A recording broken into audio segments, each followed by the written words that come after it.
The whole reason I built this, when I lived in Seattle, there was a Facebook community, Washington Real Estate Investment Group. They had a Facebook group. They now have 5,000 people on there, but when I first got started, it was like 7,000. I was a 50-50 partner on the event side, and so that's where I got started building the event side in the Seattle area, how I've been doing these for 4.5 years. The reason I bring that up, I missed it a ton when I moved to Utah, and what I'm trying to create here, the end goal with Beehive, if you're not part of the Facebook community, gets you in there, and so scan in there. And then the next event, we are actually running how to use and invest in hard money. Hopefully you're involved in that event, his foot in the door already. As for sponsors, we'll go through it first. Al Maddox, Edge Homes is absolutely amazing to work for. Majority of my income is on the realtor space, being an agent, and Edge makes my life easy, and it's really, really hard to compete with the value that they bring. I tell my clients straight up, I said, we'll go look once I know what they want, and I think Edge is the perfect option for you. We'll go look 3 months, and then they'll finally settle on Edge. Al talked about creative finance. We're talking about wholesale today, but the reason he brought that up, because my niche has been seller finance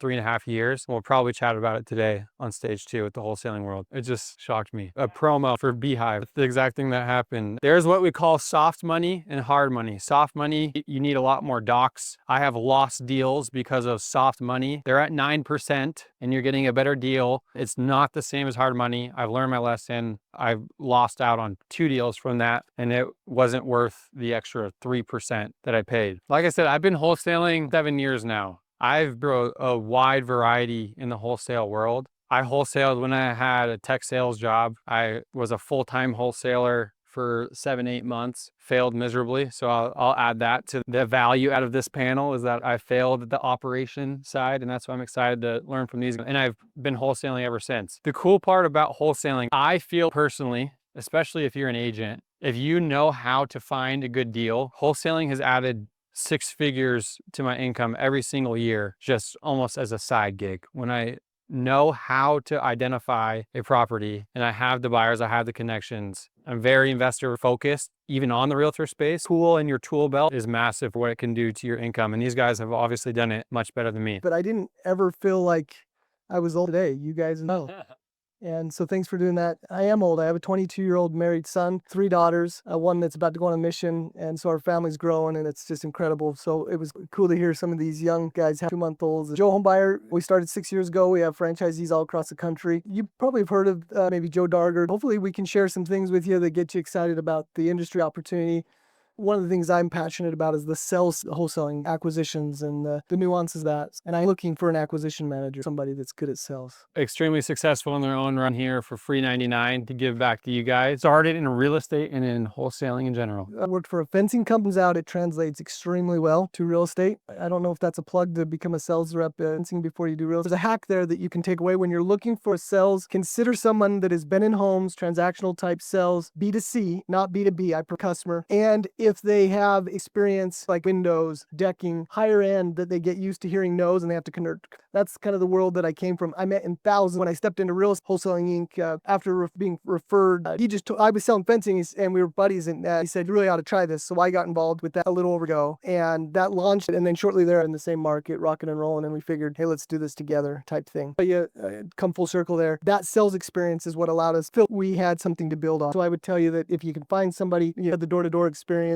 Genes is obviously looking for somebody that can stick with you for a long time. That type of sales experience translates extremely well. As soon as I got back from my mission, I was instantly obsessed with real estate. I was a little bit different. I went simultaneous into tech sales and real estate. Legitimately worked state from the minute I had to still hit my quota, luckily. Obsessed with real estate and started wholesaling from the very beginning. I had a mentor, luckily, in Seattle that I rode his coattail. And the first deal that I did, he said, hey, if you don't join this $10,000 coaching program, I'm not coaching you anymore, because I'm repeating myself with me, then you're with me. And now if you've seen him on Instagram, join that program. What did you operate like in the first 90 days? It was me, Cody, an admin, and we just went gangbusters, lots of appointments, lots of calls, taking imperfect action. I don't know that there's much story beyond that. It was just the three of us. And I remember our very first deal. I remember your first few, but it was like a partnership. We had each done it independently, but I was like, this is pretty good. And I still had it. I'm still the fencing and decking sales that down. And it was fun to be able to job.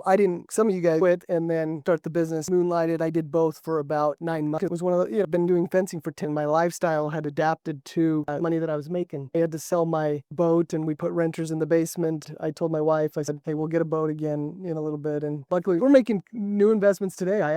It's funny, because here now 10 years later, I just sold my boat and some other things, some assets, staying at Joe Homebuyer. And it's interesting but it worked 10 years ago to go all in and invest. And there's an opportunity to continue to go and grow. And so the entrepreneurs that of us committed in future growth and opportunity. But got more than you asked, 9 days, but there you go. No, I love what the Christensen said. When you have the sliding scale of capital tight, and a lot of people think that if you don't have, you can't get started. And that's obviously not the case at all. Started in selling from the get-go. And that was something that I could do for cheap, close free month in for my life. It was just a grit thing. And now fast forward days, I don't cold. I probably should sharpen the axe, but dive into this panel of when you have more capital, you dive into different marketing channels like PPC and direct mail, and you're going consistent, very similar to what mine looked like, cold calling, go. But yeah, fast forward to today. What are your you guys are cool sharing this. I think if you guys are transparent enough, the monthly spend between channels and employees. And I'll preface on this part, rewinding a few years ago when I drove full-time as a wholesaler, monthly spend was a month, which if you talk to a wholesaler, like a lot of money. But to me, mortgage, a wife, reason why I failed entering from these. For me, I've always been a buy and hold investor. I've been buying homes. Well, I just sold a town on technically. I've been that boring guy that loves building a buy rental, set it aside, and cash flow building, and there's a peace of mind, just set it and forget it. When I stepped into the wholesale operation, did not buy anymore because I was so scared of my monthly overhead. And these guys are all examples of how to do that as investors and running a wholesale operation. That's me specifically, my overhead too much for I should say. That your guys' perception of where things are, what you're spending, marketing channels. Our team consists of general manager, and then I have an acquisition manager, a dispo, 2 lead managers, and an executive assistant. She's an admin. So a team of 6. Last year we spent on average about $55,000 a month. This year we're on track to spend about $70 per month. I hope to be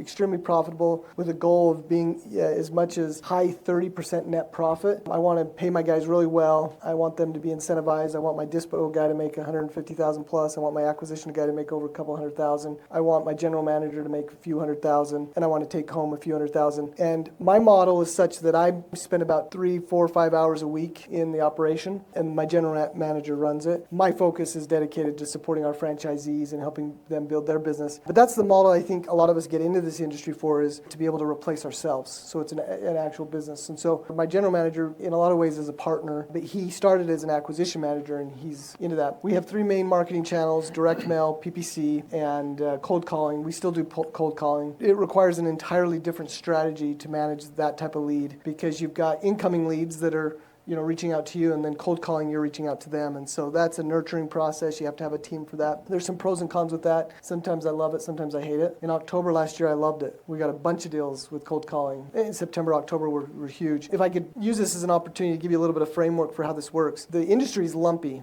And so what happens is I might spend $70,000 a month in ad spend between the marketing channels, and I might have overhead and those type of things. It's not uncommon to lose money in a few months of the year. But then when the getting's good, you've really got to go deep. You've got to get in some good deals. You've really got to knock it out of the park. At the end of the year, you'll end up with a healthy net profit. Unless these guys have cracked the code, each month is not created equal in terms of opportunity, in terms of revenue brought in. It can fluctuate significantly. Recently, like we've been doing it for 10 years, we've had months where I'm not sure I can afford a pizza at Costco. By the way, thanks for the pizza. That was great. Cool. I love it. So many gems from all these guys. One thing that I'll hammer on again, and I love what they each said, I feel like the self-belief is massive.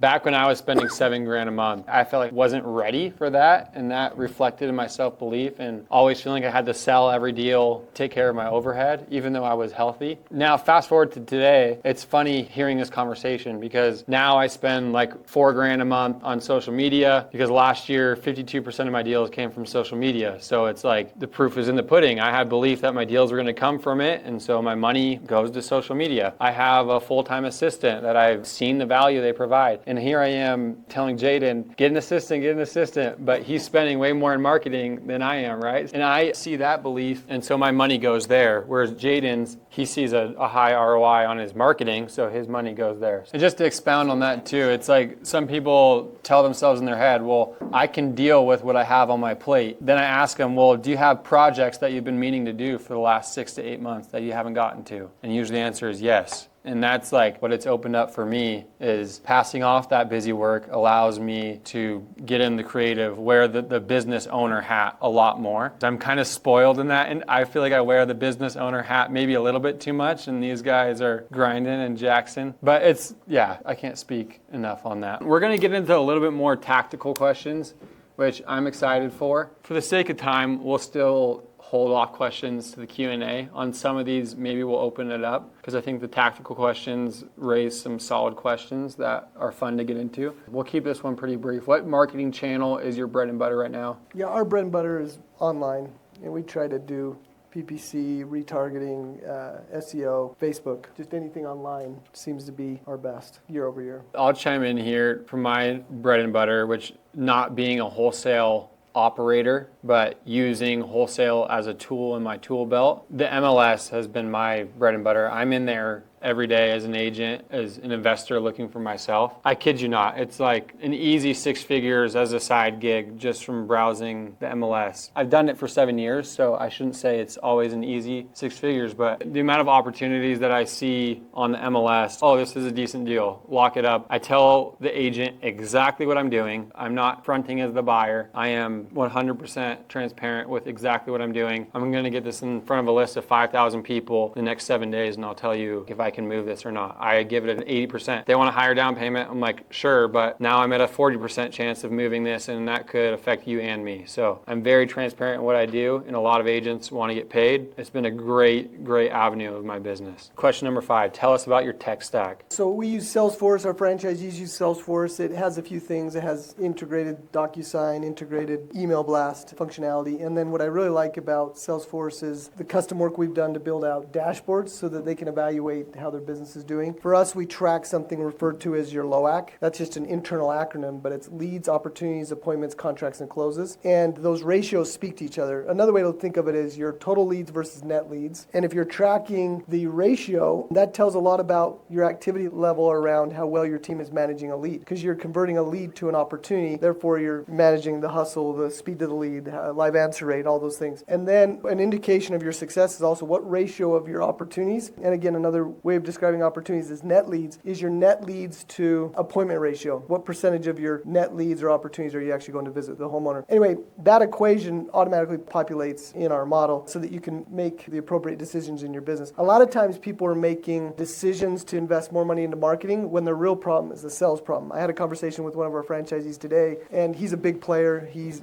pretty much owns Fort Collins, Colorado, has a really ambitious goal to take over the world in Denver area this year. I think he wants to spend 1.7 in ad spend alone. Just to give you an idea how big he is. But what we helped to determine today is actually he's going to improve his marketing, but he actually needs to do better with his current leads and get a better return on ad spend, and specifically to some of his marketing channels, and then you can add to marketing. So CRM is yes to track and to remind you and set tasks for your customers, but it can be way more than that. It can track your expenses, it can generate reports, it can obviously give you visibility into what decisions to make in your business. So the more intelligent you are with the key metrics in your business, the better business you can run. And coming from a guy that only knew sales, that's an evolved version of Mark. You asked me 10 years ago and I would say, I didn't go to any college, but I'm realizing that I provide more value to my company as I grow as a CEO, and I'm realizing that metrics mean everything, understanding data. And you guys read the book Road Less Stupid, Keith Cunningham? I see a couple nodded heads. That's really good. I have a couple things I'm doing with Keith in terms of that I'm paying for to be mentored, and it's just changing my world. So since we're on a tangent, we'll keep on going here. But I would tell you that your journey to develop as CEOs of your life and business is going to be critical, and your CRM really does complement that. That said, if you're waiting for the perfect CRM, a sticky note or a legal pad is all you need to go get your first few deals and that type of thing. But when you want to build a legitimate business, you need to have a legitimate data stack, or what did you call it, tech stack? I love that. I love what you said too of you don't need a perfect CRM, you just need to do it. Next question, what does your follow-up system look like? We don't do as much of the relationship as we should. All of our efforts are almost entirely with direct to seller. And I don't know that I have anything to add. We're just incredibly aggressive up front. And then if it isn't in the CRM, it didn't happen. So they have to follow just the system, the frequency. It's a minimum of 3 calls, but from 3 different phone numbers, including voicemails, text to the same seller in one day for multiple days. And then it's just automatic chat. But if it's not in the CRM, it didn't happen. So they can't say, well, I've been texting him on my personal line or something like that. If it's not in the CRM, it didn't exist. So that was part of the conversation that I mentioned from earlier when we were talking about adding to marketing versus optimizing sales. I would suggest that more than 50% of our deals come from follow-up. Now, you have the ones that come, you meet them same week or 2 weeks and you secure a deal. But I would say there's actually more than 50% that actually come from weeks prior or even months prior from the nurturing process. I love it. Guys, I'm not going to add anything on the technical side, but I will say real estate is 100% a relationship game. If you're missing out on the follow-ups, you're missing out on so much revenue. It's an interesting concept because I didn't realize that I needed to reiterate that as much as I do. But I mean, Jackson's a prime example. Jackson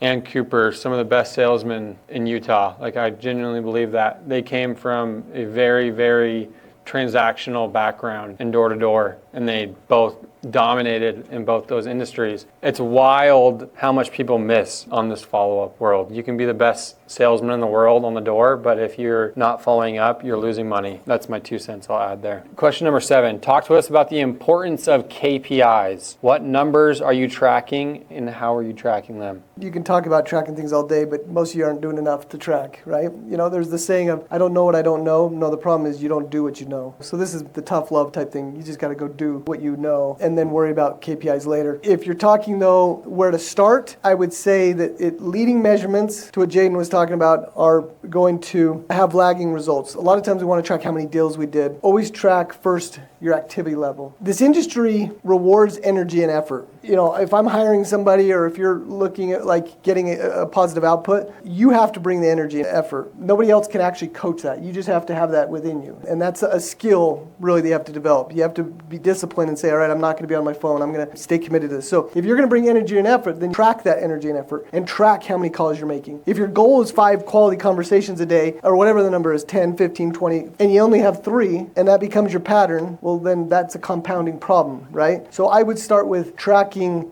the leading measurements. The lagging results will come. You could even consider an appointment a lagging measurement. I wouldn't track the amount of appointments you go, and I'd talk about, again, how many calls I'm making, how many quality conversations I'm having. Start with those type of metrics as a baseline as you're getting started. Yeah. If you guys are in our team meetings, I'm yelling about what every time, Jackson? If conversations aren't met, I talk about you're talking to 20 people about real estate every single day. If you're not doing that, I can't help you. Like, it's simple as that. How can I convert you to the next funnel if the top of the funnel is not filled? For you guys that are here in the audience, the topic of today's discussion is running a wholesale operation, right? This is an operation basis. This is the business perspective of wholesaling. Wholesaling in and of itself is a whole different thing. Getting your first deal in wholesaling. We could have a whole nother event specifically on that. I wanted to bring this up because it's extremely important. First, raise your hand if you've wholesaled a deal before. So a good chunk. Raise your hand if you have not wholesaled a deal, but you've been trying for over a year. No one. I don't know if I believe that. They just don't want to raise their hand. There we go, Dan.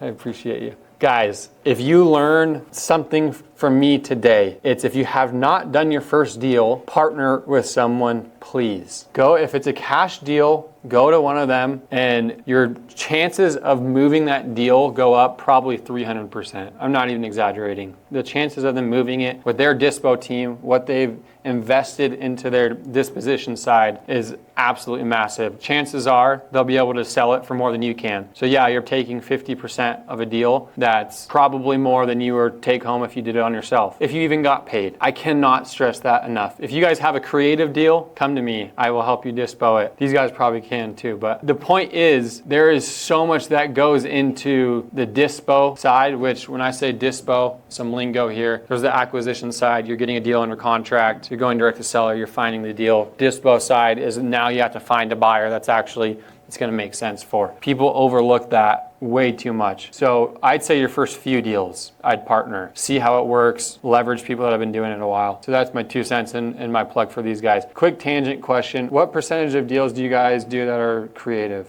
right now? 15%? Maybe. It's low. Guys, I will tell you the reason they don't do a lot of it. I wholesale a lot of creative deals. My max fee is 30 grand. I'm usually 15 grand because when you're doing a creative deal, your wholesale fee comes out of the down payment. And on these wholesale deals or on these creative deals, the lower down, the better. Shanae and Melanie, I'm sure you guys have seen some crazy assignments on those deals, but it's on a cash to creative deal, it's probably double the average fee. Would you guys agree? That's why they're doing less of these creative deals in the scrubs like myself, eat them up. But I love them. That's where my brain goes. I love the creative nature of it and problem solving with 5 levers. Anyways, that's my 2 cents for there. If you guys are doing this in it specifically for wholesaling and a fee, creative is probably not the route you want to go for PPC and the expensive side of that. Question number 8. Are you guys learning something yet?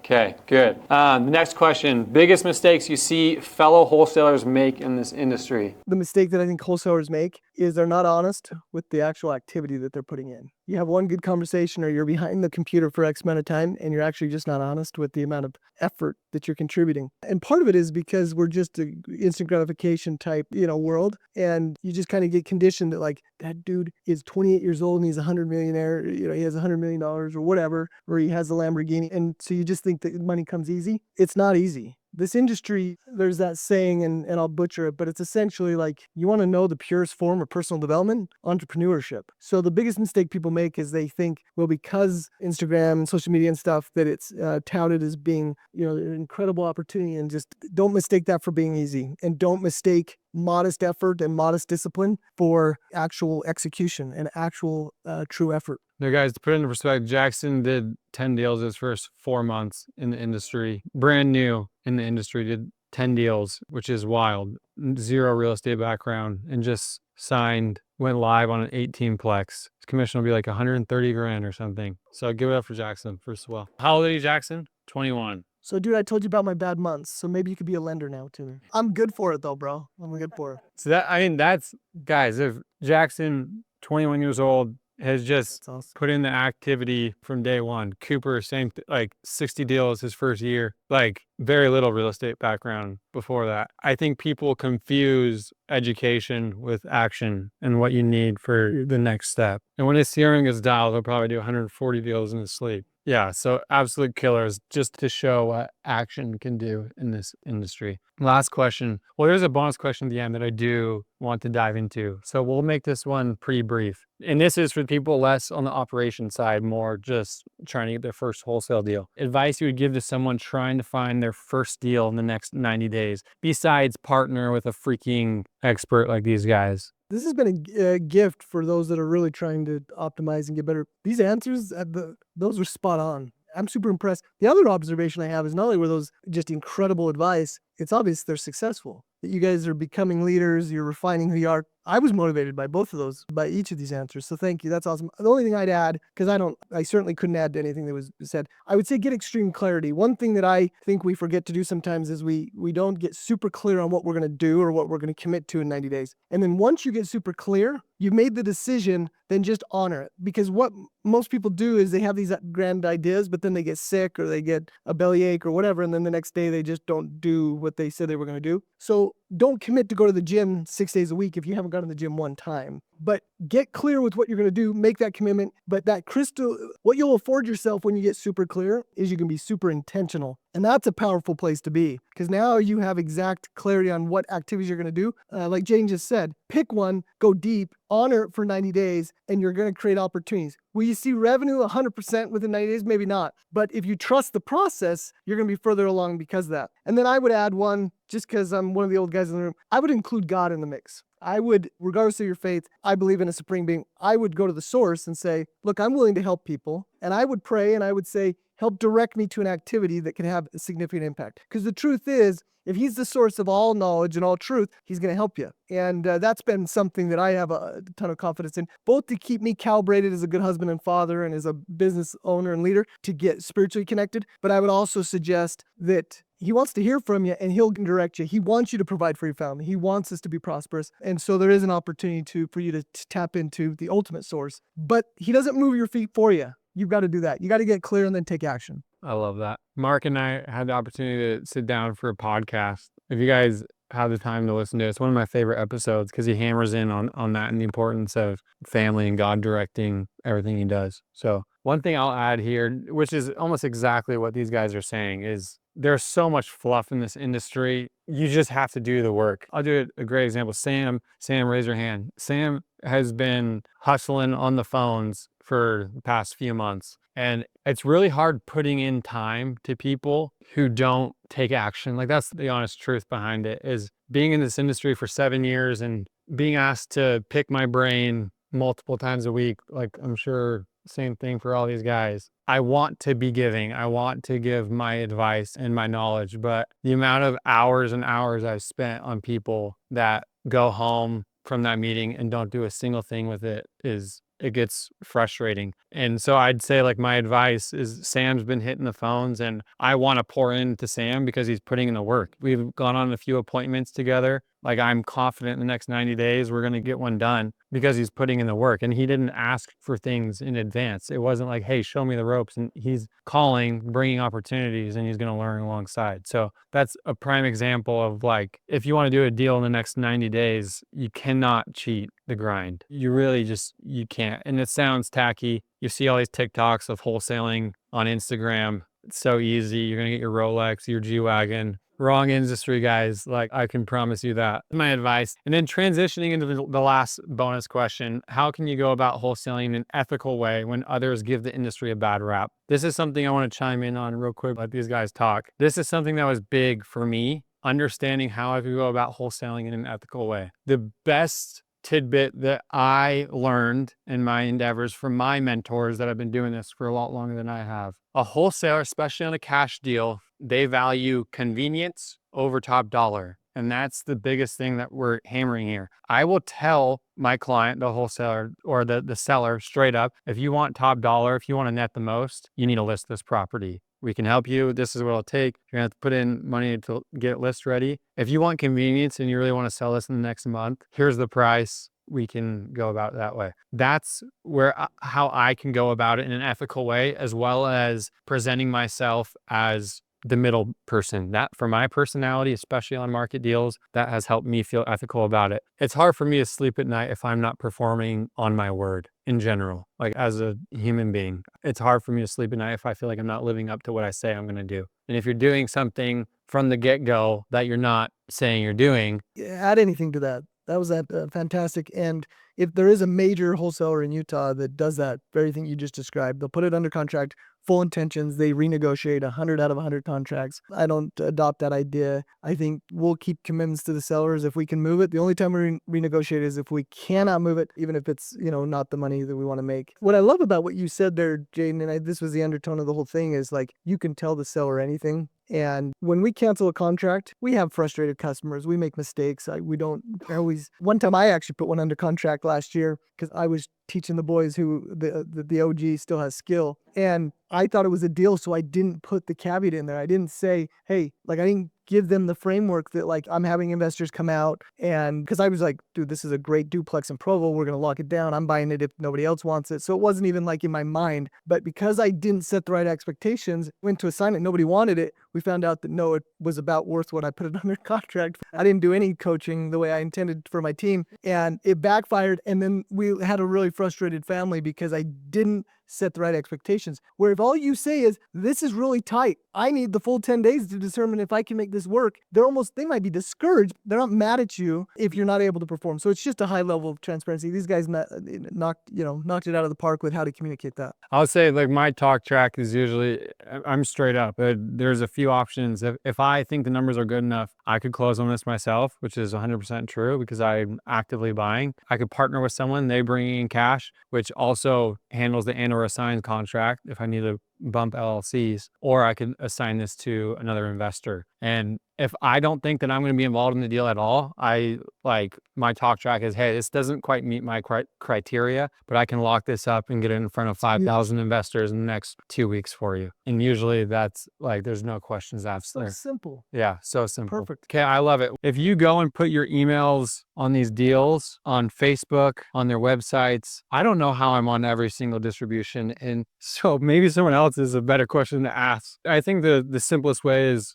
if it's a cash deal or if the seller is staying on the contract, if they're staying as a lender by any. That is another avenue of the dispo side of when Bridger's talking about how do you care who closes on this deal? On a cash deal, they don't care because they're getting their money 7 to 10 days. On a creative deal, when they're going to be in a relationship with this future buyer for an extended amount of time, 5, 10, 15 years, whatever the balloon payment is, then there is a bigger question that's raised of, I want to make sure I know who I am in bed with per se for this deal. Again, goes with the dispo side of making sure your buyers are competent in who you're assigning to. Yeah, just because the assignment on what they're receiving is lower. But that's like all we do. I think number one, you have to understand how to analyze a deal. Like, I think that's step one. The times that we're presented with deals that are so far from being close to a deal, I think that's where a lot of the value add that you can provide is understanding what's close to a deal. And then second to that is the massive action it takes to uncover those. And that's like Jaden does a lot of these partners on cash deals. We're like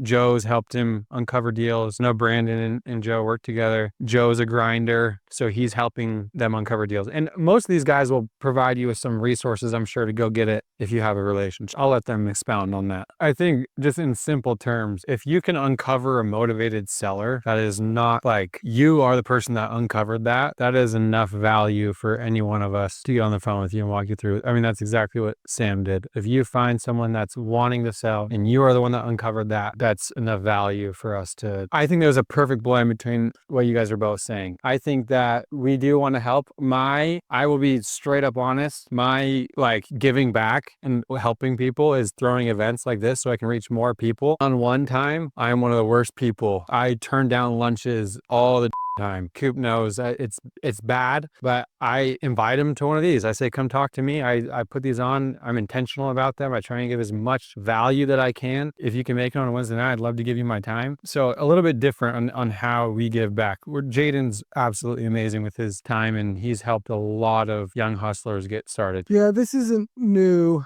I mean, when I got going 10 years ago, the Division of Real Estate made a couple visits. They're pleasant people. They actually haven't knocked on our door in maybe 5 years. We just made sure that we were doing things the right way with paperwork and that sort of thing. But the answer is actually was the concluding question of, what are we doing to make sure that we're doing wholesaling the right way? That's the only thing you can do. There's always going to be regulations because it's misunderstood. And the truth is there are bad actors because the barrier to entry is a YouTube video. There's a lot of people, and then you have bad influencers out there. They're not bad people per se, but they're misguided. And so what they're doing is they're promoting wholesaling, bring me a contract, that type of thing. And I actually will mention one, Zach and Rick Ginn, for example. I think they're huge. They coach lots of people to get contracts, but I think the collateral damage is quite detrimental because they don't give any framework. And so people put crap together under contract and they hose sellers left and right. And that's what gives it a bad name. So best thing we can do is honor the commitments that each of us just declared up here as far as how we are mindful of sellers, the level of communication, and then do everything legit in terms of the documentation, that type of thing.